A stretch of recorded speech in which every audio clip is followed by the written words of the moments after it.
மகிமைப்படுவதாக. நம்ம எதை தியானிச்சுட்டு இருக்கோம்? சங்கீதம் 62:5 வாசிப்போமா? என் ஆத்துமாவே தேவனை நோக்கி அமர்ந்திரு, நான் நம்புகிறது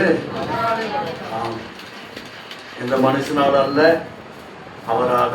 இது யாரோட நம்பிக்கை? வேதத்தின்படி இது யாரோட நம்பிக்கையா இருக்கு? தாவீதோட நம்பிக்கை. நமது நம்பிக்கை அப்படின்னா அல்லேலூயா ஸ்தோத்திரம், எல்லாத்தையுமே கர்த்தரோட கையில ஒப்பு கொடுத்துரும். அதனால இது தாவீதோட நம்பிக்கை. அந்த தாவீதோட நம்பிக்கை நம்ம நம்பிக்கையாய் மாற வேண்டும். ஏன்னா நமக்கு முன்னேறி இருக்கிறவங்களை பார்த்து நம்ம என்ன செய்யணும்? ஆரம்பத்திலே ஆண்டவராகிய இயேசு கிறிஸ்துவை பற்றி எனக்கு தெரியாது. நான் ஒரு ஆர்சி மார்க்கத்திலிருந்து வந்தாரு. எனக்கு முழுக்க எத்தனை பெரிய காரியம் தானே அன்னை மரியாதை தான் தெரியும். அல்லேலூயா ஸ்தோத்திரம். எனக்கு ஆண்டவரை குறித்து அவ்வளோ இல்லை. ஒரே ஒரு காரியம் நல்லா தெரியும், ஆண்டவர் யாருன்னா மாதாவுடைய மகன், மரியாளுடைய மகன். இதுதான் எனக்கு. நம்ம எல்லாத்தையும் நாங்கள் இங்கே ஜெபம் பண்ணிட்டு இருந்தோம். அப்படிதான் ஜெபம். நம்மளுடைய ஜெபம் எல்லாமே ஆர்சியிருந்து வந்த ஆர்சி மார்க்கத்திலிருந்து வந்தவங்களுக்கு எல்லாமே ஜெபம் அப்பதான். முதல்ல மரியாளம்மா, ரெண்டாவது ஆண்டவராகிய இயேசு கிறிஸ்து. அல்லேலூயா ஸ்தோத்திரம். என்ன செஞ்சாலும் நமக்காக யார் பரிந்து பேசுவாங்க? அம்மா அந்த மரியாளம்மா பரிந்து பேசிட்டா நம்ம என்ன செஞ்சிருவோம்? எல்லாத்தையும் பண்ணிச்சு. அல்லேலூயா ஸ்தோத்திரம். நம்ம நம்பிக்கை. அல்லேலூயா ஸ்தோத்திரம். அதே போல கர்த்தருடைய நாமம் மகிமைப்படுவதாக. அப்ப நம்ம ஒருத்தங்களை பார்த்து ஒருத்தங்க வந்துகிட்டே இருக்கும். இப்ப எனக்கு ஆண்டவராக இயேசு கிறிஸ்துவை பத்தி எப்படி தெரிஞ்சது? நான் வேதத்தை வாசிக்கிற பொழுதுதான் ஆண்டவர் யாருன்னு எனக்கு தெரிஞ்சது. அப்பதான் என்னுடைய மனமாற்றம் வந்தது. என்னுடைய மனமாற்றத்திற்கு பிறகுதான் நானே ரட்சிக்கப்பட்டேன். இயேசுவான தவிர நமக்கு ரட்சிப்பு இல்லை அப்படிங்கிறது. அதுக்கு கடந்த வாரத்தில் நம்ம பார்க்கறத நோக்கி தேவனையே நோக்கி, அவரையே நோக்கி அப்படின்னு பார்த்தோம். கர்த்தருடைய நாமம் மகிமைப்படுவதாக. நம்புகிறது அவராலே வரும் அப்படின்னு, அவராலே வரும்னு சொல்லி ஒரு தலைப்புல பார்த்தோம். இப்ப ஒரே ஒரு காரியம்தான் வாசிங்க. அதை என் ஆத்துமாவே, என் ஆத்துமாவே. என் ஆத்துமாவே அப்படின்னா இப்ப தாவீது சொல்றான் என் ஆத்துமாவே அப்படின்னு. மூன்று காரியத்தை பார்க்கலாம், நீங்களும் பார்க்கணும். ஒரு மனுஷன் அப்படின்னு சொன்னா ஆவி, ஆத்மா, சரீரம். ஆத்மா சரீரத்துல இல்லைன்னா அல்லேலூயா ஸ்தோத்திரம், ஆத்மா ஒரு மனுஷத்தை இல்லாத சூழ்நிலை வரும். அல்லேலூயா ஸ்தோத்திரம். உடம்பு சரியாம போய், அதாவது நான் சொல்றது மென்டல் ஆயிட்டாங்கல்ல, அவங்களுக்கு என்ன செய்யணும்னு தெரியாது. அவங்க ஆத்மா என்ன செய்யாது? ஒண்ணுமே தெரியாது. தோமஸ் செஞ்சவருக்கு பேர் அது செய்யறதுதான். அல்லேலூயா ஸ்தோத்திரம். ஆனா உயிரோடு இருக்க நமக்கு ஆத்மா இருக்கு. அந்த ஆத்மா பிரிஞ்சிச்சுன்னு வச்சுக்கல, பாடி ஆத்மா பிரிஞ்சிருச்சுன்னா, நம்மள்கிட்ட போயிடுச்சுன்னா ஆவி எங்க போயிடும்? தேவன்கிட்ட போயிடும். இந்த சரீரம் மண்ணால் உண்டாக்கப்பட்டது, மண்ணுக்கு போயிடும். அப்ப ஆவி, ஆத்மா, சரீரம் இருந்தா தான் ஒரு மனிதன் அல்லது மனுஷன். இந்த மூன்று ஒன்னா இல்லைன்னா இல்லை. சரி, மிருகத்துக்கு ஆத்மா உண்டா? கிடையாது. அதுக்கு ஆவியும் சரீரமும் கொடுக்கப்பட்டிருக்கிறது. ஆனா மனுஷனுக்கு மட்டும்தான் ஆவியும் கொடுத்துட்டு அதுல ஆத்மாவையும் வைத்தார். நம்ம வாசிப்போம், தெளிவா வாசிப்போம். ஆதியாகம புத்தகம் 2ஆம் அதிகாரம் 7வது வசனத்தை வாசிப்போம். தேவனாகிய கர்த்தர் மனுஷனை பூமியின் மண்ணினாலே உண்டாக்கி ஜீவ சுவாசத்தை அவன் நாசியிலே ஊதினார். ஆமா. ஆனா மிருகத்துக்கு அப்படிலாம் செய்யல. உண்டாக கடவுள் அப்படின்னாரு. எந்த நாள்ல சொல்லுங்க பார்ப்போம். எத்தனாவது நாள்ல மிருகத்தை உண்டாக்குனாரு? பார்க்காம சொல்லணும். 6ஆம் நாள். எல்லாத்தையும் படைச்சிட்டு இருந்தா கடைசியில் என்ன செய்யறாரு? மனுஷனை படைக்கிறது. ஏன்னா மனுஷனுக்கு எல்லாம் தேவை. கர்த்தருடைய நாமம் மகிமைப்படுவதாக. அப்ப அவன் நாசியிலே அவருடைய சுவாசத்தை ஊதின உடனே அவன் ஜீவாத்மாக மாறினான். ஜீவாத்மா மாறினான். நல்லது எதுன்னு தெரியும், கெட்டது எதுன்னு தெரியும், மனைவி என்பது எது தெரியும், தாய் என்பது தெரியும், சகோதரர் என்பது தெரியும், சகோதரி என்பது தெரியும். இது எல்லாமே தெரியும். ஆனா ஒரு மிருகத்துக்கு இருக்காது. குறிப்பிட்ட நாள் வரைக்கும் தாய் தன்னுடைய பிள்ளைகளை வளர்த்துட்டு இருக்கும். அது கொஞ்ச நாள் மாறணும்னா அதுக்கு அது ரிலேஷனே தெரியாது. அது ரிலேஷனே தெரியாது, மாறிடும். ஆனா மனுஷனுக்கு அப்படி இல்லை. என்னைக்கு பிறந்தானோ கடைசி வரைக்கும் அவன் ரிலேஷன், அவனுடைய உறவு முறைகள் நல்லா தெரியும். பகுத்து அறிகிற அறிவை கர்த்தர் கொடுத்தார். கர்த்தருடைய நாமம் மகிமைப்படுவதாக. அப்படி எப்படி கொடுத்தாரு, ஏன் கொடுத்தாரு அப்படின்னா 1ஆம் அதிகாரம் 27ஆம் அதிகாரம் 1ஆம் அதிகாரம் 27வது வசனம் 28வது வசனம். தேவன் தம்முடைய சாயலாக மனுஷனை சிருஷ்டித்தார். அவனை தேவ சாயலாகவே சிருஷ்டித்தார். ஆணும் பெண்ணுமாக அவர்களை சிருஷ்டித்தார். பின்பு தேவன் அவர்களை நோக்கி, நீங்கள் பழுகி பெருகி பூமியை நிரப்பி அதை கீழ்ப்படுத்தி சமுத்திரத்தின் மச்சங்களையும் ஆகாயத்து பறவைகளையும் பூமியின் மேல் நடமாடுகிற சகல ஜீவ ஜந்துகளையும் ஆண்டு கொள்ளுங்கள் என்று சொல்லி தேவன் அவர்களை ஆசீர்வதித்தார். அல்லேலூயா. எல்லாத்தையும் உண்டாக்கி ஆளுகை செய்வதற்காக. இந்த ஆளுகை செய்வதற்கு என்ன வேணும்? ஆத்மா வேணும். ஆளுகை செய்யறதுக்கு என்ன வேணும்? ஆத்மா வேணும். அதனால்தான் எல்லா படைப்பையும் படைச்சிட்டு கடைசிய 27வது வசனத்தை வாசிக்கப்ப,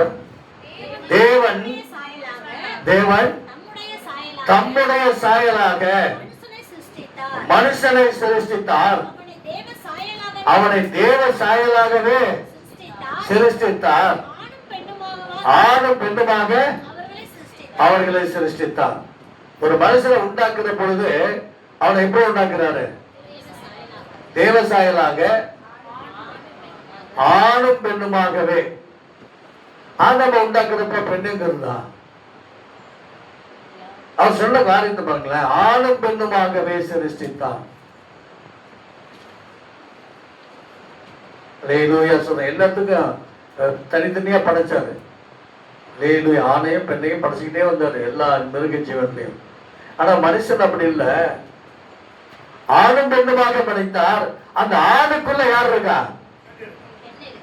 ஆமா, அந்த ஆணுக்குள்ள பெண்ணை வச்சார். கர்த்தருடைய நாமம் மகிமைப்படுவதாக. அப்ப ஆண்டவர் பார்க்கிறாரு, எல்லாத்தையும் வெளியில படைச்சிட்டோமே, இந்த மனுஷனை ஆணும் பெண்ணுமா படைச்சிருக்கோமே, அவனுக்கு உள்ள இருக்கிறத எடுத்து காட்டணும் அப்படின்னு சொன்னாரு. அல்லேலூயா ஸ்தோத்திரம். அவனுக்கு உள்ள இருக்கிறத காட்டணும் அப்படின்னு சொல்லி அவனுக்கு பார்த்தாரு. படைச்ச எல்லா படைப்பும் பார்த்து நல்லா இருக்குனாரு. ஆனா மனிதனை படைத்தாரு. மனிதன் தனிமையாய் இருப்பது நல்லதல்ல என்று கண்டு அவனுக்கு அயர்ந்த உறக்கத்தை வரவழைத்து அவனுடைய எலும்புல ஒன்று எடுத்து அதை பெண்ணாக சிருஷ்டித்தார். உள்ளிருந்து தான் எடுக்கிறார். அல்லேலூயா. உள்ளிருந்து எடுத்து அதை பெண்ணாக சிருஷ்டித்து பெண்பாலாக சிருஷ்டித்து அவனுக்கு உருவிறாரு. பெண் பாகத்தை உருவி எலும்பா இருக்குது உருவி பெண்ணாக சிருஷ்டித்து அவனுக்கு பக்கத்தாப்ல வச்சுட்டாரு. அவன் எத்தனை தந்து இருந்தப்ப யார் இது அப்படின்றப்ப, இவள் மனுஷனிடத்திலிருந்து எடுத்தபடினால் மனுஷி எனப்படுவான். மனுஷி எனப்படுவான். கர்த்தருடைய நாமம் மகிமைப்படுவதாக. அப்பதான் ஆண்டவர் ஒரு அட்வைஸ் பண்றார். இப்பதான் ஆத்மா கிரியை செய்யுது.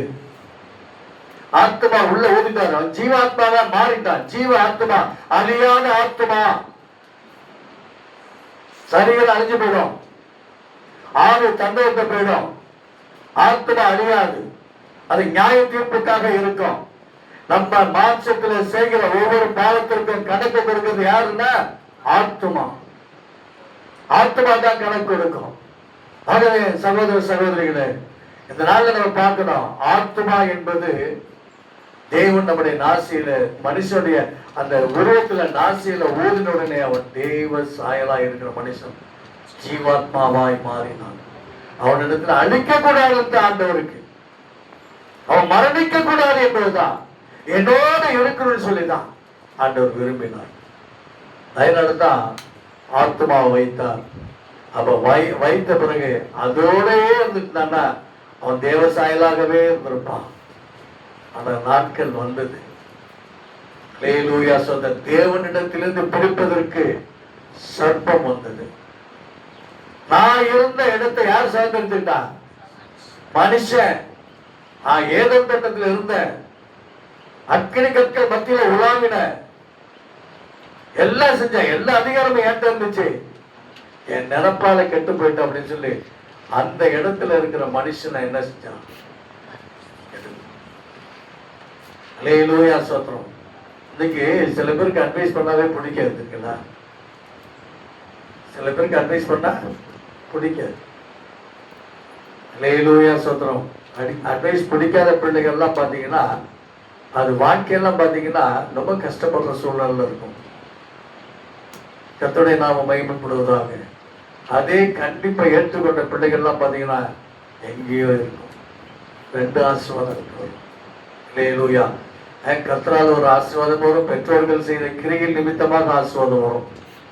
அல்லேலூயா. கர்த்தருடைய நாமம் மகிமைப்படுவதாக. இப்ப நம்ம பார்க்கிறோம், ஆத்துமா அந்த சர்ப்ப சொன்ன கேட்டுரும், ஆத்துமாவுக்கு என்ன வேணும்? ஆத்மாவுக்கு என்ன வேணும்? ஆவி வேணும். அல்லேலூயா சொல்றோம். நான் தனிப்பட்ட பிரிச்சு கேட்கிறேன், ஆத்மாவுக்கு என்ன வேணும்? அறிவு வேணும்.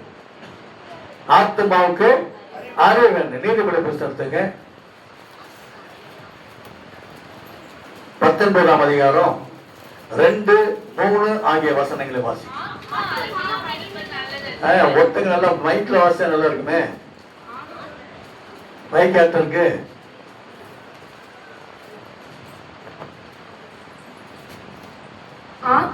அறிவில்லாமல் இருப்பது நல்லதல்ல. ஆத்துமா அறிவில்லாமல் இருப்பது நல்லதல்ல. அப்ப ஆத்மாவுக்கு என்ன வேணும்? அறிவு வேணும். இன்னைக்கு என்னைக்கு பழத்தை சாப்பிட்டுச்சோ அன்னைக்கு என்ன இழந்துச்சு?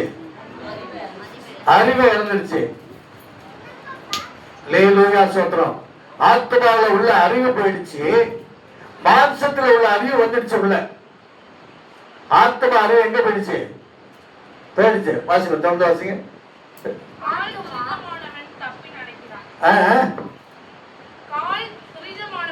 கால் துரிதமானவன் தப்பி நடக்கிறான்.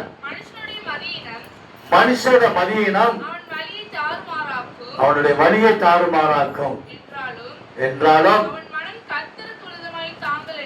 ஆமா, நீ என்னைக்கு ஆண்டவர்கிட்ட விலகி போயிட்டியோ, அல்லேலூயா ஸ்தோத்திரம், ஆத்மாவில் அறிவில்லாம போயிடும் ஒரு காரியம். அதனால ஆத்மாவுக்கு எல்லாம் தேவை, அறிவு முக்கியமா தேவை. அதை வச்சுதான் செய்யணும். இன்னைக்கு சர்ப்பம் சொன்னதை கேட்டுட்டு ஏவாள் சாப்பிட்ட பிறகு என்னாச்சு? ஒரு உறவே ஓடி போயிடுச்சு. கர்த்தருக்கும் மனுஷனுக்கும் உள்ள உறவு என்ன ஆயிடுச்சு? போயிடுச்சு, வெளில போயிடுச்சு. அப்ப கர்த்தரை பார்த்து அப்பான்னு சொல்ற ஆளு தப்பி ஓடி கண்ணில் மாட்டக்கூடாதுன்னு போறாங்க. இன்னைக்கு நிறைய தவறு செய்யறவங்க எல்லாம் அப்படிதான், கண்ணில் மாட்டக்கூடாது. அல்லேலூயா ஸ்தோத்திரம். பிள்ளைகள் தவறு செய்யறப்ப அப்பா அம்மாவுக்கு தெரியாம தவறு செய்யறது. விசுவாச பிள்ளைகள் பாஸ்டுக்கு தெரியாம தவறு செய்யறது. ஆனா எல்லாத்தையும் யார் பார்த்துட்டு இருக்கா?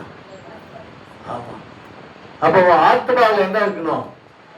அறிவு இருக்கணும். ஆத்மா அறிவு இல்லாமல் இருக்குது நல்லது அல்ல. அல்லேலூயா ஸ்தோத்திரம். கர்த்தருடைய நாமம் மகிமைப்படுவதாக. அதனால வேதம் தெளிவா சொல்கிறது, இந்த ஆசீர்வாதம் தான், அந்த ஆத்மா தான் ஆசீர்வதிப்புக்கு உகந்ததா இருக்கும். ஆத்மா என்ன செய்யும்? அல்லேலூயா, ஸ்தோத்திரம். சில சமயத்தில் பிள்ளைகள்கிட்ட நம்ம சில காரியங்களை எதிர்பார்ப்போம். நல்ல செய்யற பிள்ளைய பார்த்து நீ நல்லா இருக்கணும் அப்படின்னு, செய்யாத பிள்ளைகளை பார்த்து இது என்ன உருப்படுமா, விளங்குமா? எந்த பிள்ளைகளும் அந்த வார்த்தை சொல்றாங்க. 4 பிள்ளை இருந்தாலும் 4 பிள்ளைகளும் உங்களை தாங்குற பிள்ளை. ஒரு பிள்ளை செய்யலைன்னா கூட இன்னொரு பிள்ளை அதோட சேர்த்து செய்யும். பிள்ளைகள் நம்முடைய வாயினால் என்ன சொல்லக்கூடாது? எந்த வித சாபமும் வரக்கூடாது. கர்த்தருடைய நாமம் மகிமைப்படுவதாக. வேதத்திற்கு ஒரு காரியத்தை எடுப்போம். ஆரியா புஸ்தகத்திட்டீங்களா? 27ஆம் அதிகாரம் 4வது வசனம். அதே எனக்கு பிரியமாயிருக்கிற ருசியுள்ள பதார்த்தங்களை சமைத்து நான் புசிக்கவும் நான் மரணமடையும் முன்னே என் ஆத்துமா உன்னை ஆசீர்வதிக்கவும் என்னிடத்தில் கொண்டு வா என்றான். அல்லேலூயா. ஈசாக்குக்கு பிரியமான ஆள் யாரு? ஏசா. அதே மாதிரி சாராளுக்கு யாக்கோபு. சாரா தானே?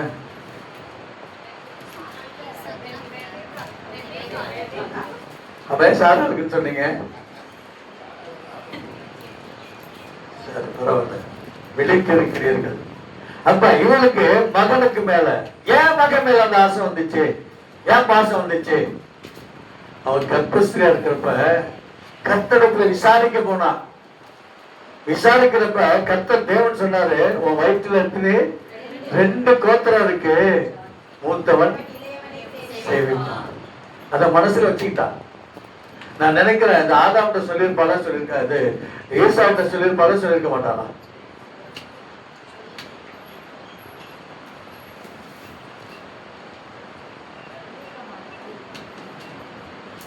ஏங்க கிட்டத்தட்ட அவனுக்கு 25 வயசுக்கு மேல இருக்கும்.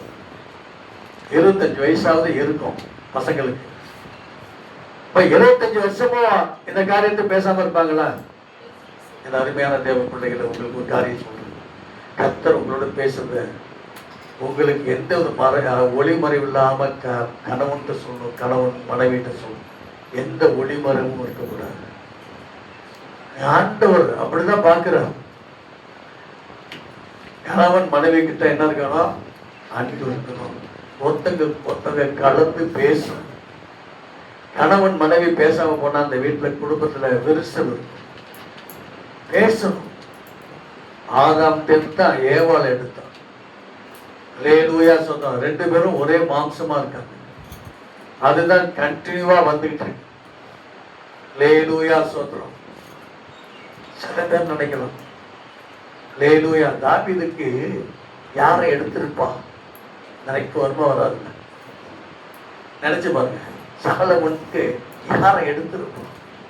சரிதோடு யாக்கோபுக்கு 4 ஆச்சு. யாரை எடுத்திருப்பாரு ஆண்டவர்? அல்லேலூயா. இதெல்லாம் மனுஷனுடைய தீமையான காரியத்தை யோசி. அல்லேலூயா சொல்றோம். அவருடைய நாமம் மகிமைப்படுவதாக. அப்ப ஜனங்கள் விருத்தி அடைவதற்காக, பழுகி பெருகுவதற்காக செய்த காரியம். ஆனா ஈசாக்குக்கு ஒரே மனைவி தான். அல்லேலூயா. ஆபிரகாமுக்கு 3, ஆனா ஈசாக்குக்கு 1. அதனாலதான் ஆபிரகாம் பிதாவுக்கு சமம், அதாவது சாயலாக ஒப்பனையாக சொல்லுவாங்க. ஈசாக்க இயேசு கிறிஸ்து சொல்லுவாங்க. அல்லேலூயா ஸ்தோத்திரம். பரிசுத்தாவிக்கு யார் சொல்லுவாங்க?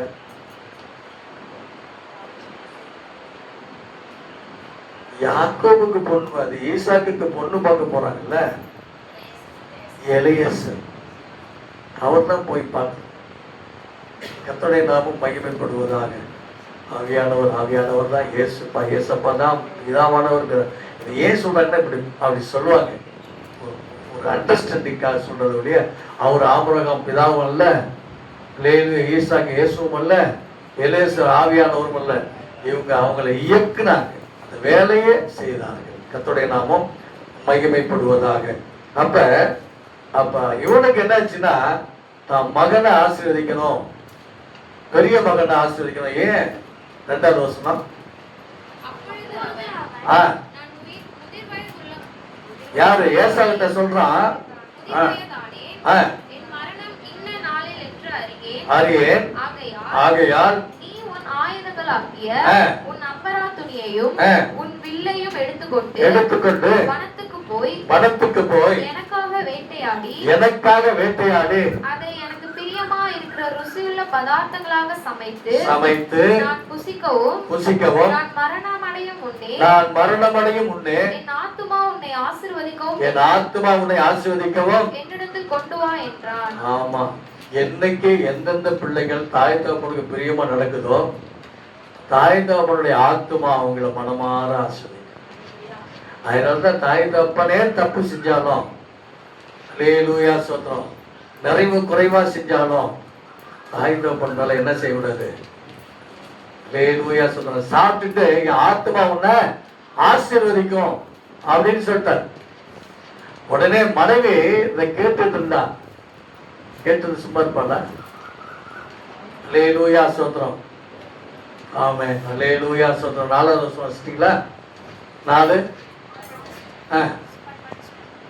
அதை எனக்கு பிரியமா இருக்கிற ருசியுள்ள பதார்த்தங்களாக சமைத்து நான் புசிக்கவும் நான் மரணமடையும் முன்னே ஆத்துமா உன்னை ஆசீர்வதிக்கவும் என்னிடத்தில் கொண்டு வா என்றான். ஈசாக்கு தன் குமாரனாகிய ஏசாவோடே பேசுகையில் ரெபெக்காள் கேட்டுக்கொண்டிருந்தாள். ஈசா வேட்டையாடி கொண்டு வரும்படி வனத்துக்கு போனான். உடனே என்ன செஞ்சிடறான்? அவ செஞ்சது நல்லதா தப்பா?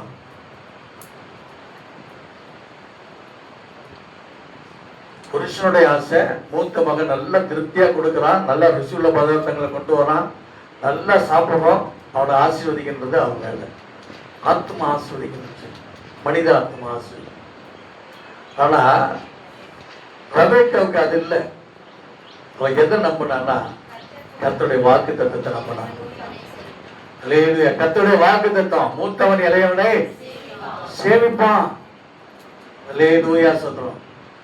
அது உடனே என்ன செய்யறான்னா, என்ன செய்யணுமோ செஞ்சு அதை கொண்டுட்டு போய் கொடுக்க சொல்றான். அம்மா, நான் ரோமம் இல்லாத ஆளு, அண்ணனை பார்த்தீங்கன்னா ரோமம் முழுக்க இருக்கும், தடை பார்த்து எத்தனை சொல்லி எனக்கு சாபம் வந்துருச்சுன்னா செய்வேன். அந்த சாபம் என் மேல இருக்கட்டும், நீ போ. அனுப்பி விடுறப்பதான் வேதத்தில் பார்க்கிறோம். 19வது வசனம். தன் தகப்பனை நோக்கி பாத்தீங்களா, இப்போ நல்ல பொய். நான் உங்களுடைய மூத்த மகனாகிய ஏசா செய்தேன், உட்கார்ந்து புசியும் என்றான். அப்ப ஒரு ஆபிரகாம் சாரி ஏசாக்கு ஆத்துமா இவனை ஏசாவை ஆஸ்வதிக்கணும். அவங்க அம்மா அவனுடைய ஆசிரியத்தை நீ எடுத்து செய்யணும். ஏன்னா நீ சுதந்திரவாளி, நீ வாக்கு தத்துவம். ஆபிரகாமுக்கு எப்படி இஸ்மவேல் இருந்தாலும் ஏசாக்கு தான் வாக்கு தத்துவம். அதேமாதிரி ஏசா இருந்தாலும் யாக்கோபு தான் வாக்கு தத்துவம். யாக்கோபு 12 பேர் இருந்தாலும் யூதா தான் வாக்கு தத்துவத்தின் பிள்ளை. அல்லேலூயா. ஒரு கருத்தை மட்டும் அப்படியே வச்சுட்டு வந்துட்டான் கருத்து. உடனே ஆத்மா ஆசீர்வதிக்கணும் அப்படின்னு சொல்றான். அடுத்து 25.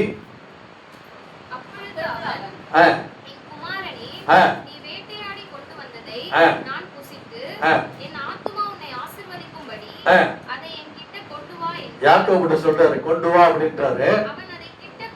கிட்ட கொண்டு போனான். புசித்தார். பிற்பாடு அவனுக்கு கொண்டு வந்து கொடுத்தார். அவன் குடித்தான். அப்பொழுது அவன் தகப்பனாகிய ஈசாக்கு அவனை நோக்கி, என் மகனே, நீ கிட்ட வந்து என்னை முத்தம் செய் என்றான். இந்த முத்தம் செய்ய எதுக்கு சொல்றான்?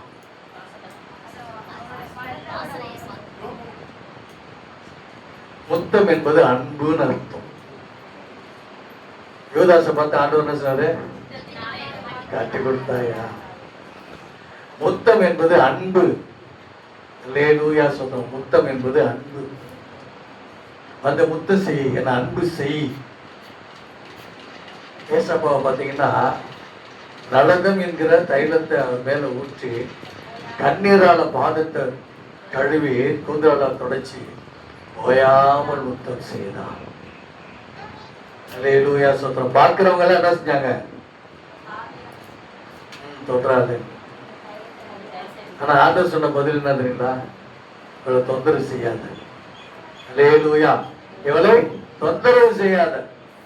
நான் அடக்கம் பண்ணுவதற்கு எத்தனமான செய்யறா. இந்த சுவிசேஷம் எங்கெங்கு பிரசங்கிக்கப்படுகிறதோ அங்கெல்லாம் இவனுடைய செய்தது சொல்லப்படும். கர்த்தருடைய நாமம் மகிமைப்படுவது. அன்பு, முத்தம் என்பது அன்பு. அல்லேலூயா ஸ்தோத்திரம். தாய் தகப்பனை அன்பு செய்யணும் பிள்ளைகள். தாய் தகப்பனை அன்பு செய்யணும். கர்த்தருடைய நாமம் மகிமைப்படுவதாக. சரி, அடுத்து அப்படியே வாங்க. 31 இதை முடிச்சாச்சு. முத்தம் கொடுத்துட்டான், ஆசீர்வாதத்தை வாங்கிட்டான். அவனும் ருசியுள்ள பதார்த்தங்களை யாரு? ஏசா ருசியுள்ள பதார்த்தத்தை கொண்டு வந்தா. தன் தகப்பன் அண்டைக்கு கொண்டு வந்து தகப்பனை நோக்கி உம்முடைய ஆத்துமா என்னை ஆசீர்வதிக்கும்படி என் தகப்பனார் எழுந்திருந்து உம்முடைய குமாரனாகிய நான் வேட்டையாடி கொண்டு வந்ததை புசிப்பாராக என்றார். அவனும் கொண்டு வந்துட்டான். அவனும் ஈசாவுடைய ஆசீர்வாதத்தை கேட்கிறான். அல்லேலூயா ஸ்தோத்திரம். கர்த்தருடைய நாமம் மகிமைப்படுவதாக. நம்முடைய ஆத்துமா பிள்ளைகளை ஆசீர்வதிக்கிறப்ப மனப்பூர்வமா ஆசீர்வதிங்க. நமக்கு கெடுதல் செய்த பிள்ளைகளா இருந்தாலும் மனமாற ஆசீர்வதிங்க. அல்லேலூயா. நம்மளுக்கு வயதான காலத்துல கவனிக்காத பிள்ளைகள் இருக்கும், மனதார ஆசீர்வதிங்க. அல்லேலூயா ஸ்தோத்திரம். ஆத்துமா ஆசீர்வதிக்கணும். அல்லேலூயா ஸ்தோத்திரம். அந்த பிள்ளை வேற ஒன்றும் இல்லை, ஒட்டந்த ஆண்டவர் எடுத்தார். ஆதாமிட்ட எடுத்த மாதிரி, ஏவாளை எடுத்த மாதிரி ஆண்டவர் உன்னிடத்திலிருந்து எடுத்த பிள்ளை. கர்த்தருடைய நாமம் மகிமைப்படுவதா. ஒரு நாளும் பிள்ளைகள் மேல சாபங்களும் மற்ற காரியங்களையும் சொல்லாது. ஆத்துமா அவர்களை ஆஸ்வதிக்க வேண்டும். அல்லேலூயா. கர்த்தருடைய நாமம் மகிமைப்படுவதாக. சரி, பாவம் செய்துட்டு ஆத்துமா என்ன ஆகும்னா மரித்து போகும். அல்லேலூயா ஸ்தோத்திரம். பாவம் செஞ்சா ஆத்துமா மரித்து போகும். அதுக்கு நம்ம பார்க்கலாம், மீட்பு பெற வேண்டும். ஆத்துமா மீட்பு பெற வேண்டும். நம்ம வாசிக்கலாம் மத்தேயு சுவிசேஷம் 30ஆம் அதிகாரம். மத்தேயு இல்ல, யாத்ரா புஸ்தகம் 30ஆம் அதிகாரம் 12.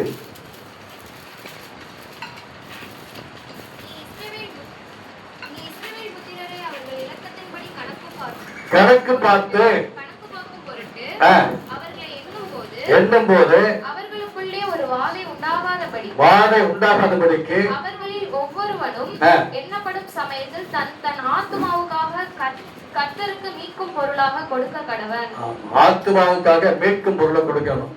இன்னைக்கு சில சமயத்துல இப்ப இந்த அரசாங்கத்தை எடுக்க போறாங்கள கணக்கு, அதுக்கெல்லாம் செய்ய முடியாது. இது இஸ்ரவேலுக்கு கொடுத்த கட்டளை. இதுக்கும் இப்ப கணக்கு எடுக்க போற காரியத்துக்கும் ஒண்ணும் கிடையாது. சில ஊழியக்காரங்க அப்படிதான் சொல்லுவாங்க. சில ஊழியக்காரங்க என்ன சொல்லுவாங்க, கணக்கு எடுத்தா இது கரைஞ்சு எழுதணும், வேட்பு சொல்லணும். இஸ்ரவேலுக்கு கர்த்தர் நிர்ணயித்த காரியம். அது இயேசு கிறிஸ்து பிறகு கிடையாது. மீட்கும் பொருள் யாருன்னா அவரே தான்.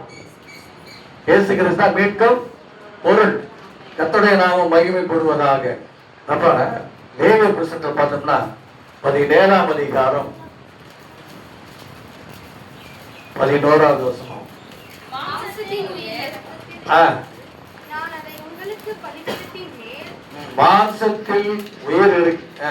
மாம்சத்தில் உயிர் இரத்தத்தில் இருக்கிறது. நான் அதை உங்களுக்கு பலிபீடத்தின் மேல் உங்கள் ஆத்மாவுக்காக பாவ நிவர்த்தி செய்யும்படிக்கு கட்டளையிட்டேன். ஆத்மாவுக்கு பாவ நிவர்த்தி செய்கிறது. ஆத்மாவுக்கு பாவ நிவர்த்தி செய்வது ரத்தம். பாவம் செஞ்சுட்டா ஆத்மா என்ன செய்யும்? பாவம் செய்யற ஆத்மா சாகும். அப்ப அந்த செத்து போன ஆத்மாவை மீட்படைய செய்வதற்கு இயேசு கிறிஸ்துவின் ரத்தம் சகல பாவங்களை நீக்கி நம்மை சுத்திகரிக்கும். 1 யோவான் 1:7 வாசிப்போம். 1 யோவான் 1:7. அவர் ஒளியில் இருக்கிறது போல நாமும் ஒளியிலே நடந்தால் ஒருவரோடு ஒருவர் ஐக்கியப்பட்டிருப்போம். அவருடைய அவருடைய குமாரனாகிய இயேசு கிறிஸ்து குமாரனாகிய இயேசு கிறிஸ்துவின் ரத்தம் சகல பாவத்தை நீக்கி நம்மை சுத்திகரிக்கும். ஆத்மாவை சுத்திகரிப்பது ரத்தமே. பழைய ஏற்பாடு காலத்துல அதான் செஞ்சாங்க. ஆனா புதிய ஏற்பாடு காலத்துல பலியே இல்லை. இயேசு கிறிஸ்துக்கு பிறகு பலியே இல்லை.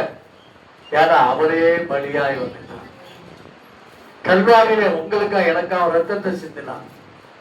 அதுதான் பாவம் பண்ணிருக்கோம்.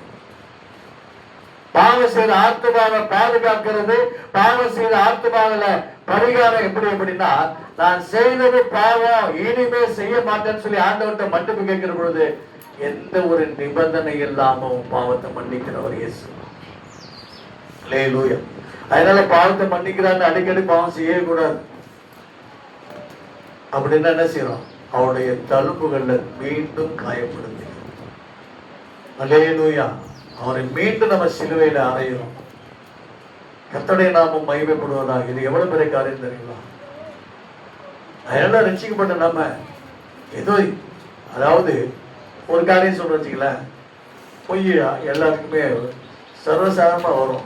யாரும் பொய் சொல்லல அப்படின்னு சொல்ல முடியாது. என்னதான் பிரதக்கனையா இருந்தாலும் சரி, டக்குன்னு ஒண்ணு முடியாந்துடும். அல்லேலூயா சொல்றாங்க. அவன் கொண்டு வந்து சாப்பிடுங்கன்னு தெரிவிப்பான். இப்பதான் சாப்பிடும், இப்பதான் சாப்பிடும். அல்லேலூயா சொல்றேன். யாரோ நம்மளை பார்க்க வருவாங்க, இல்லைன்னு சொல்லிடுவோம். இது வந்து நமக்கு பிரச்சனையாகும், இல்லைன்னு சொல்லுவோம். எல்லாமே போய்தான். அதே மாதிரி ஒவ்வொரு காரியங்கள் வந்து நமக்கு அடிசையா வருகிற பாவங்கள் உண்டு. பெரிய பாவம் இல்லை, சின்ன பாவமே. அப்ப அந்த பாவங்கள் எல்லாம் ஆத்மாவை சேதப்படுத்திட்டு இருக்கோம். ஆத்மா பரிசுத்தப்படுத்த வேண்டும் என்று சொன்னால் ஆத்மாவுக்கு பாவ நிவர்த்தின்னா ரத்தம். பழைய ஏற்பாட்டுல ஆட்டு ரத்தத்தையும் கடாக்கள் ரத்தத்தையும் ஆட்டு ரத்தத்தையும் கொடுத்தாங்க, புறா ரத்தத்தையும் கொடுத்தாங்க. ஆனா புதிய ஏற்பாட்டுல அப்படி இல்லை. எபிரேயர் புத்தகத்தை நீங்க எடுத்துக்கிட்டீங்கன்னா, சொல்றதுக்கு முன்னாடி படிச்சுன்னு நினைக்கிறேன்.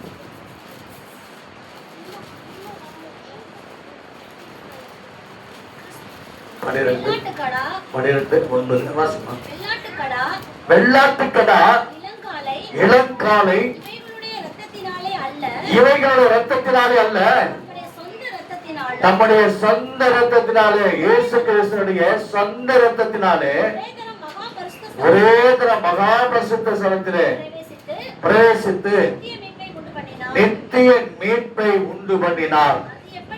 அது எப்படி எனில்,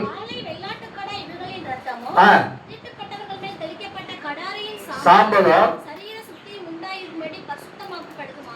ஆனால் நித்திய ஆவியினாலே தம்மை தாமே பழுதற்றபடியாக தேவனுக்கு ஒப்பு கொடுத்த கிறிஸ்துவுடைய ரத்தம் ஜீவனுள்ள தேவனுக்கு என்ன செய்து ஊழியம் செய்கிறது. ஆமென். கர்த்தருடைய நாமம் மகிமைப்படுவதாக. பரிசு தான் உங்களுக்கு ஆத்மாவுக்கு என்ன வந்துச்சு? ரத்தம். ஆனா புதிய ஏற்பாட்டுல ஒரே பலி கல்வாரியில. அல்லேலூயா சொல்றோம். ஏசப்பா யார் பார்த்திருக்கீங்க? போட்டோ தரிசனத்துல பார்க்கலாம், தரிசனத்துல பார்க்கலாம். தரிசனத்துல யாரும் பார்க்க முடியாது, சொல்ல முடியாது. நம்முடைய குவாலிட்டியை பொறுத்தளவுக்கு கர்த்தர் தன்னை காண்பிப்பா. அல்லேலூயா. அப்படின்னு வேற ஆளு மாதிரியே, நமக்கு தெரிஞ்சவங்க மாதிரியே, எப்படியோ ஒரு விதத்துல அவரோட வார்த்தைகள், யாரோ நல்ல ஆளு வந்து நமக்கு தவறு செய்யற பொழுது ஒரு வார்த்தையை சொல்றாங்கல்ல, அதுல ஆவியானவர் கலந்துருக்க, ஏசப்பா அதுல கலந்துருக்கிறாங்க. நம்ம விசுவாசிக்கணும். அல்லேலூயா சொல்றோம். அப்ப இயேசு கிறிஸ்து வந்து நம்ம ஒரு போட்டோல பாக்குறோம், அதுல பாக்குறோம், இதுல பாக்குறோம். பிரத்யட்சமா இந்த தரிசனத்துல பாக்கணும்னா எல்லாருக்குமே கூடும், எல்லாருக்கும் கூடும். அதை கரையை செலுத்தும். அந்த கரையை தான் நமக்கு பரிசு. அவரோடு இணைந்து இருக்கிறது தான். கர்த்தருடைய நாமம் மகிமைப்படுவதாக.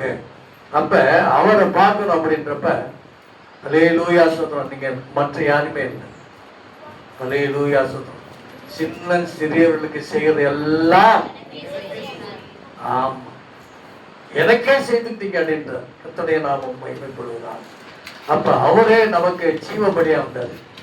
ஆண்டவர் இந்த பூமிக்கு வரத்துக்கு வர முடியாது, இல்ல வருவார், எல்லாமே செய்வாரு, அவரை காட்ட முடியாது.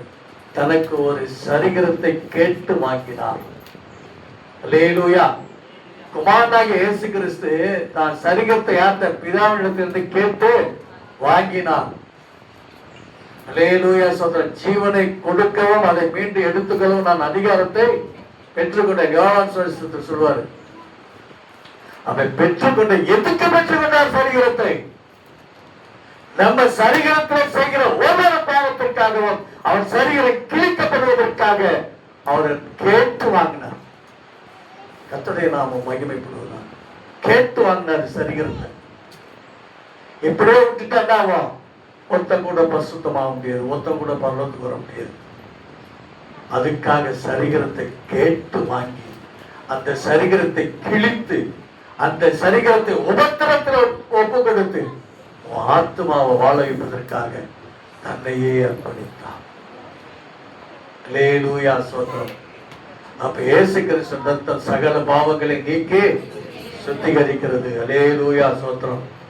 அல்லேலூயா. சோத்திரம். அடுத்தபடியா நம்ம பார்க்கலாம். நிறைய இருக்கு, வசனத்தெல்லாம் விட்டுட்டா எனக்கு நேரம் இல்லை. அல்லேலூயா. சோத்திரம். அடுத்தபடியாக அந்த அதற்காக நம்ம என்ன செய்ய முடியும்? நம்ம ஆத்மா என்ன செய்யணும்? நமக்கு பரிகரித்துட்டாரு, அதுக்கு நம்ம என்ன செய்யணும்?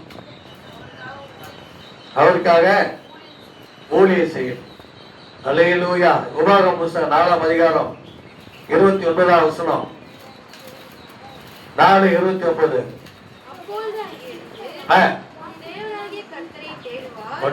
கர்த்தராகிய தேவனை தேடுவாய், உன் முழு இருதயத்தோடும், முழு ஆத்மாவோடும், எப்படி முழு இருதயம் முழு ஆத்மாவோடும் அவரை தேடும்போது அவரை கண்டடைவாய். முழு ஆத்மாவோடு முழு அன்பு கூறணும் அவர்கிட்ட.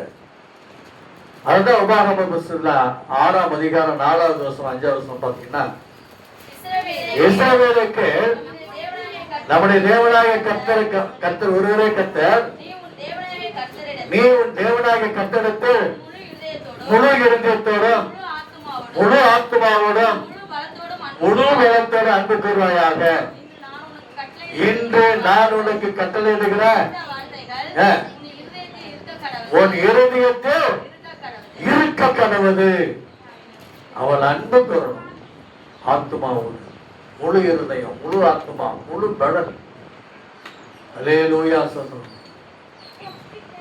முழு ஆத்மா முழு இருதயத்துல முழு பலத்தோட ஆண்டவர்கிட்ட அன்பு செய்யணும்.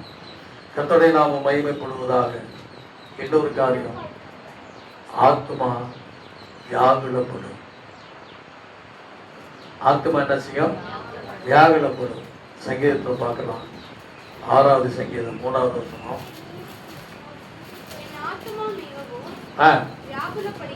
வியாகுலப்படுகிறது. கர்த்தாவே எதுவரைக்கும் இறங்காதிருப்பீர். அல்லேலூயா. இது தாவீது சொல்லிட்டார். இதே வார்த்தை ஆண்டவர் சொல்வார். என் ஆத்துமா அல்லேலூயா சொல்றோம் வியாகுலப்படுகிறது. எப்ப? கெப்சமனி தோட்டத்தில். கெப்சமனி தோட்டத்தில் சொல்லுவார். தீர்க்க தரிசனமா சொல்லிட்டார் இவரு. நடைமுறை செய்முறை எங்க இருக்கு? கர்த்தருடைய நாமம் மகிமைப்படுவது. ஆத்மா அப்படி இருக்கு, துக்கம் கொண்டிருக்கிறது. வியாகுலம் துக்கம் ஒண்ணுதான். துக்கம் கொண்டிருக்கிறது, மரணத்துக்கு ஏதுவாக. அல்லேலூயா சொல்றோம். அவரு என் ஆத்துமா என்பது அவரை அல்ல, அவருக்குள்ள உங்களை என்னை வைத்து கர்த்தர் சொன்ன வார்த்தை. என் ஆத்துமா மரணத்துக்கு துக்கம் கொண்டிருக்கிறது. ஆண்டவர் உங்களை பிரிக்கவே மாட்டார். என்னைக்கே பிரிச்சு பார்க்க மாட்டார். பாவம் செஞ்சோம்னா தான் அவர் நம்ம வெறுக்கிறோம், எனக்கு வேணான்னு உதறி தள்ளுறோம். அல்லேலூயா சொல். இந்த பாவம் தாங்க கர்த்தருக்கு நமக்கு இடையில உள்ள பெருமை. அல்லேலூயா சொல்றோம். அப்ப கர்த்தருடைய நாமம் மகிமைப்படுவதாக. அப்ப துக்கம் கொண்டிருக்கிறது, வியாகுலப்படுகிறது. அன்னைக்கு தாவீது அது சொல்றாரு, கர்த்தர் அது சொல்றாரு. ஏன்னா நீங்க உங்களுடைய அழிவு நீங்க பரலோகத்துக்கு வராம நரகத்துக்கு போறதுதான் என் ஆத்மா எப்படி இருக்கு? துக்கம் கொண்டிருக்கிறது. அத்தனை பேர் பாவத்துக்காக உலகத்தில் பிறந்த அத்தனை பேருடைய பாவத்துக்காகவும் அக்கிரமத்துக்காக அவர் கோர குருசில சிலுவையில் அடிக்கப்பட்டு எல்லா ஆத்துமக்களுக்காகவும் தன்னுடைய இரத்தத்தை பலியாக கொடுத்து, அல்லேலூயா ஸ்தோத்திரம், எல்லா ஆத்மாக்களையும் மீண்டும் உயிர் பெற செய்ய வேண்டியதுதான் அவருடைய துக்கம். எல்லாரும் பரிசுத்தமாகணும், எல்லாரும் என்கிட்ட வரணும். ஒருவரும் கெட்ட போது பிதாவுடைய சித்தம் அல்ல. ஒருவரும் கெட்ட போது பிதாவுடைய சித்தம் அல்ல. எல்லாரும் ரட்சிக்கப்பட வேண்டும் என்பது, அல்லேலூயா, எல்லாரும் ரட்சிக்கப்பட வேண்டும் என்பது இயேசு கிறிஸ்துவினுடைய சித்தமாக இருக்கிறது. 1 யோவான்ல 3ஆம் அதிகாரத்துல பார்க்கலாம்.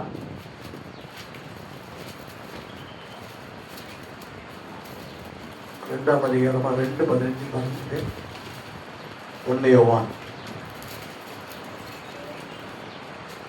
15:25.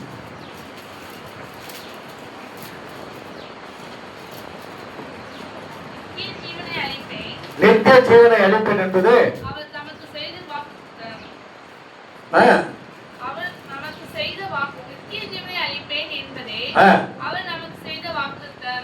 வாக்குத்தத்தம், நித்திய ஜீவனை கொடுப்பேன் என்பது இயேசு கிறிஸ்துவினுடைய வாக்குத்தத்தம். பிதாவுடைய வாக்குத்தத்தம் ஒருவரும் கெட்டு போக கூடாது.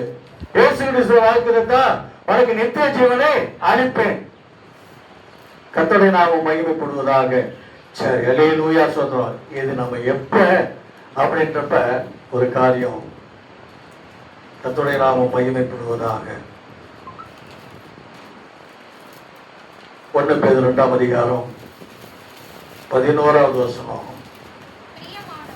பிரியமானவர்களே, கொஞ்சம் மைக்ல பேசினா இருக்கும். அந்நியர்களும் பரதேசிகளுமாய் இருக்கிற நீங்கள் ஆத்துமாவுக்கு விரோதமாய் போராடி போர் செய்கிற மாம்ச இச்சைகளை விட்டு விலகி புறஜாதிகள் உங்களை அக்கிரமக்காரர் என்று விரோதமாய் பேசும் விஷயத்தில் அவர்கள் உங்கள் நற்கிரியைகளை கண்டு அவற்றின் நிமித்தம் சந்திப்பின் நாளிலே தேவனை மகிமைப்படுத்தும்படி ஆண்டவருடைய வருகையிலே சந்திப்பு நாளிலே தேவனை மகிமைப்படுத்தும்படி நீங்கள் அவர்களுக்குள்ளே நல் நடக்கை உள்ளவர்களாய் நடந்து கொள்ளுங்கள். சாட்சி உள்ள வாழ்க்கை வாழணும் அப்படின்றார் ஆண்டவர். உங்களுக்கு புத்தி சொல்லுகிறார். அல்லேலூயா ஸ்தோத்திரம்.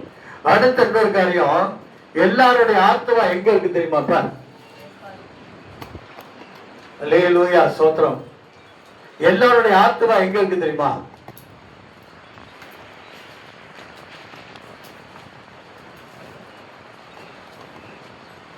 தெரிஞ்சவங்க சொல்லுங்க, நம்முடைய ஆத்மா எங்க இருக்கு?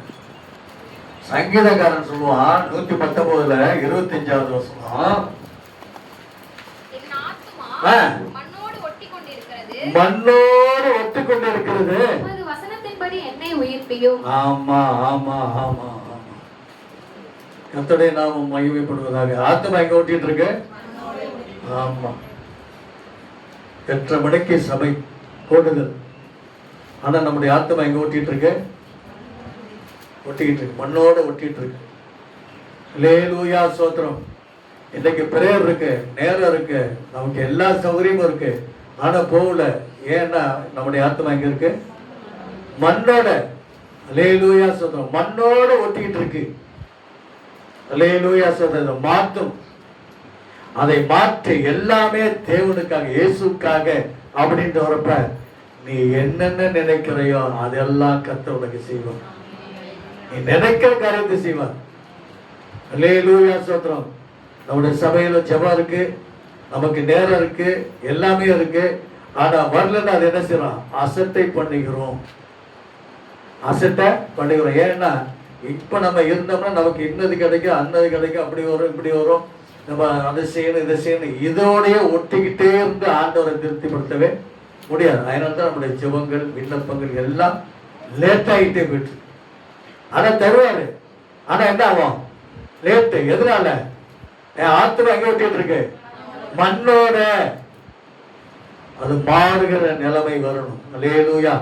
மாறினா தான் 3 யோவான் 3வது வசனம் சொல்லுகிறது, 2:3. 3வது யோவான். பிரியமானவனே, உன் ஆத்துமா வாழ்வது போல எல்லாவற்றிலும் வாழ்ந்து சுகித்திருக்கும்படி வேண்டுகிறேன். அல்லேலூயா சொல்றோம். அப்ப நம்ம ஆத்துமா என்னன்னு கேட்குதோ, என்னன்னு ஆசைப்படுதோ, அத்தனையெல்லாம் கொடுக்கறதுக்கு என்ன செய்யணும்? உன் ஆத்துமா எங்க ஒட்டிட்டு இருக்க கூடாது? மண்ணோட ஒட்டிட்டு இருக்க கூடாது. அல்லேலூயா. கர்த்தருக்கு கொடுக்க வேண்டிய கனத்தை கர்த்தருக்கு கொடுப்போமானால், அவரை அசட்டை செய்யாமல் கொடுப்போமானால், நிச்சயமா கர்த்தர் சொல்ற வார்த்தை, பிரியமானவனே, உன் ஆத்மா வாழ்கிறது போல எல்லாவற்றிலும் வாழ்ந்து சுகமாய் இருக்க வேண்டும் என்று வேண்டிக் கொள்கிறேன். அல்லேலூயா. நம்முடைய ஆத்மா, மற்றவங்களுக்கு ஆத்மாவை பத்தி தெரியாது, ஆனா உங்களுக்கு எனக்கு ஆத்மா என்னன்னு தெரியும். இந்த ஆத்மா பாவம் இல்லாமல் இருந்தா தான் பரிசுத்தமான நித்திய ஜீவனுக்கு போகும். அப்படி இல்லைன்னா நித்திய ஜீவனுக்கு போக முடியாது. இந்த ஆத்மாவை தான் நம்ம என்ன செய்யணும்? அல்லேலூயா ஸ்தோத்திரம், பாதுகாக்க வேண்டும். ஆத்மாவை ஆண்டவரை விளக்குவது பாவம். ஆத்மாவை விளக்குவது பாவம். பாருங்க, இப்போ ஒருத்தங்க மரித்து போயிட்டாங்க, அவங்க சரீரம் என்ன செய்யுது? அடக்கம் பண்ணப்படுகிறது. அடக்கம் பண்ணப்பட்ட பிறகு ஆவி என்னைக்கு இதாவது மேல போகுது, அன்னைக்கு அது பிரேதம். ஆத்மா மாத்திரம் அங்க இருக்கும். அது செய்த கிரியைகளுக்கு தக்கதாக பலனடையத்தக்கதாக காத்திருக்கும். அல்லேலூயா ஸ்தோத்திரம். தெசலோனிக்கர் நம்ம பார்க்கிறோம் 4வது அதிகாரத்துல, எக்கால ஊரும் பொழுது இயேசு கிறிஸ்து தூதர்களோட வருவாரு. வருகிற பொழுது கல்லறையில் இருக்கிறவங்க என்ன செய்வாங்க? கிறிஸ்துவுக்குள் மரித்தவர்கள் முதலாவது எழுந்திருப்பார்கள். அதற்கு பிறகுதான் உயிரோட நம்ம இருந்தா என்ன செய்வோம்? பின் சொல்லுவோம். அவருக்கு பின்னாடி, அவங்களுக்கு பின்னாடி. அப்ப அந்த ஆத்துமா அந்த நேரத்தில் என்ன செய்யணும்? நேரம் எங்க போகும்? எங்க அடக்கம் பண்ணப்பட்டிருக்கிறதோ அந்த சரீரத்துக்கு தான் போகும். அப்ப ஆவி வருமா?